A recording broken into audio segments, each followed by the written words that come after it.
Hey, Dan Passarelli here. I want to talk about something that I talked about with Abigail Doolittle on Bloomberg Television earlier today.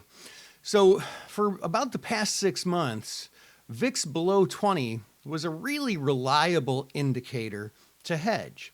Now, this year so far, it's traded under 20, the VIX, every day since January 20th. So this represents a shift in investor sentiment. So the question is this shift in sentiment warranted, and is it time to hedge? Because here's what's happening. There's a lot of mixed market signals, right? You've seen me, in fact, I believe yesterday's video was all about that, wasn't it?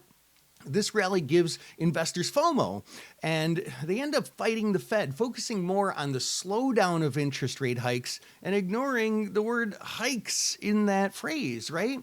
So on February 1st, Powell made a few important statements. He said, we're not yet at sufficiently restrictive levels on rates. He's saying we're going to keep raising them, and that the disinflation process is at an early stage. And one of the most important things he said is reducing inflation is likely to require below trend growth and some softening in the labor market. Now, what did we see today? If you watch the unemployment number come out, there were like 517,000 jobs added in January.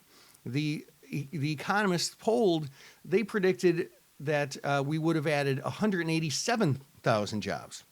This is more than 3 times what was expected. So, there's an adage out there, don't fight the Fed, and the Fed says they're going to keep raising rates. But there's also an adage, don't fight the tape, and we got a golden cross in the S&P 500. But I would go as far as saying that fundamentals will always trump technicals, right? And the way I see it is the Fed is going to continue to raise interest rates. The only way they will stop is if the economy weakens into recession. This is bad for investors, and there's no other way to look at it.